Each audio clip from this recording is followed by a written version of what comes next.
As Mike Tyson walked through the neighborhood market on a sunny day in Los Angeles, a group of racist Mexican thugs noticed him and whispered to each other that he didn't belong there. They then decided to attack Tyson, not knowing that he was the world's toughest boxer and was about to teach them the lesson of their lives. Watch the video and like it to see how the story goes.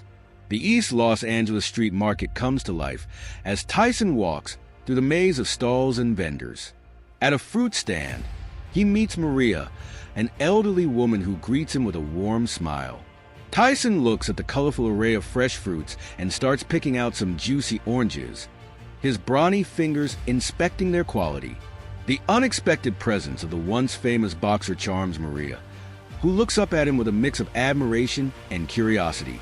Maria's attention is drawn not only to the towering presence of the former heavyweight champion, but also to the distinct familiarity of his rugged face. Her eyes twinkle with curiosity as she asks, "Do you look familiar? Are you someone famous?" Tyson greets her with a laugh and a smile, even though his easygoing personality makes him seem like just another shopper. Tyson's reputation and physical presence are in sharp contrast to his humble and friendly personality, which adds a touch of tenderness to the moment. Echoes Maria's laughter. Tyson, his smile broad, his words self-deprecating. "Not anymore, ma'am. Just a regular guy looking for some good oranges. You got the best in town, right?" Maria, touched by Tyson's disarmingly pleasant manner, responds with a hearty chuckle, Maria's beaming smile radiant as the California sun spreads across her face, warming the air between her and the former heavyweight champion. Maria here, take this one on the house a little. Extra sweetness for a humble customer. Tyson takes the orange and pockets it with a grateful nodded gesture that speaks volumes about his appreciation for the kindness. Leaving Maria's stall behind, Tyson continues his leisurely stroll, his frame towering above the bustling crowd. Tyson's serene enjoyment of the market is suddenly interrupted by the disturbance caused by a rowdy group of 5 men there. The gang members, each wearing a menacing leather jacket with their gang's emblem, see Tyson right away and stop what they're doing. They exchange smirks and looks of veiled interest, their eyes bloodshot and intimidating as they size him up from head to toe. Their drunk minds are already planning something bad. Luis, who seems to be the leader of the pack, gets off the corner steps and walks towards Tyson, his voice slurred with cheap beer as he says, "Hey, look at this guy. What's he doing here? Doesn't he know this is our turf? You lost, pretty boy." Atmosphere chimes in from Carlos's position on the steps, his laugh cutting and insulting. He looks like he's lost. Maybe we should help him find his way out, or maybe we should charge him a toll for walking through our territory. Louise.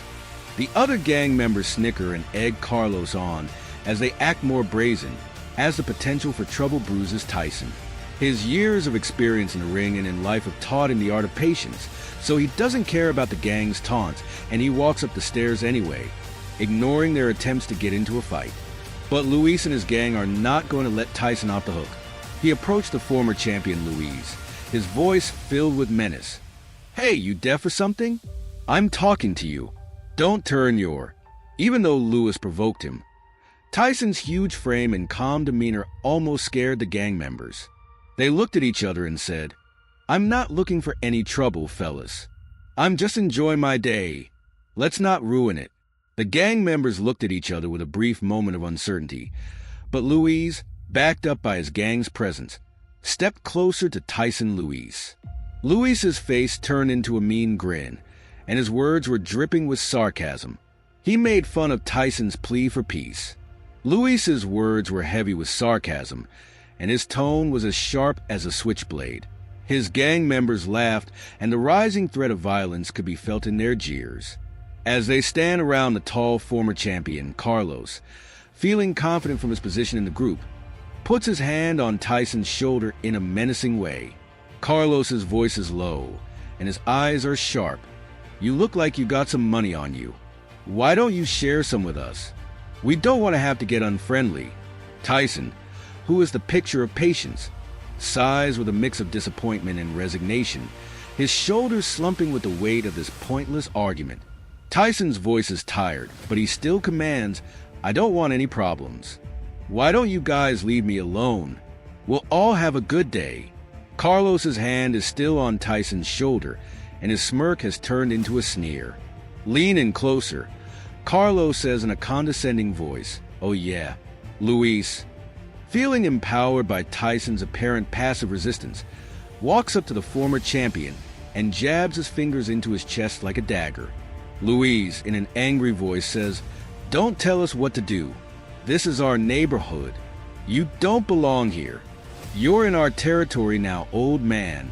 The tension in the air rises to a fever pitch, with gang members tensing their shoulders like coiled springs and shoppers and pedestrians running away like prey before hunters. Luis lunges for Tyson's bag of oranges, throwing it carelessly to the ground, sending the fruits rolling across the concrete like marbles. The gang members are energized by this. Luis's aggressive actions start to circle Tyson, their swaggering steps becoming more predatory.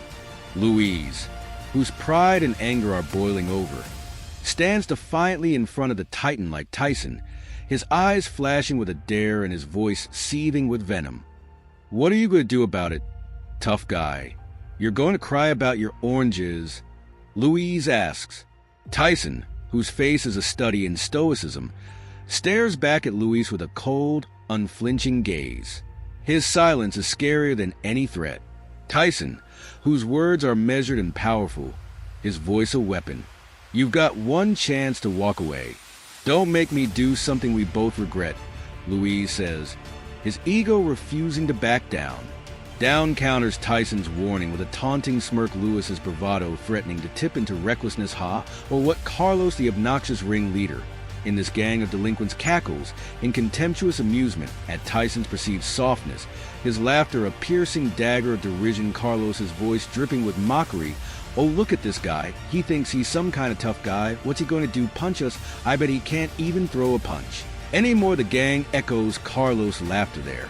Taunts becoming more derisive with each passing second, the air practically crackling with their bravado. Luis, emboldened by his gang's laughter and Tyson's apparent restraint, makes his move, stepping aggressively towards the imposing figure of the boxer. With a smirk of self-satisfaction, Luis shoves. Into a mask of rage steps towards Tyson, his fists balled and ready, his words laced with a cold fury hiss like venom, Carlos's voice trembling with anger. "You're going to pay for that. You don't mess with us, old man. We're going to make you regret this." The other gang members, recovering from their initial shock, begin to encircle Tyson, forming a wall of menace around him, their eyes now gleaming with malice. Tyson, a hurricane of discipline and precision, moves with a grace and power that belies his size. Carlos's metal pipe intended to deliver a vicious blow.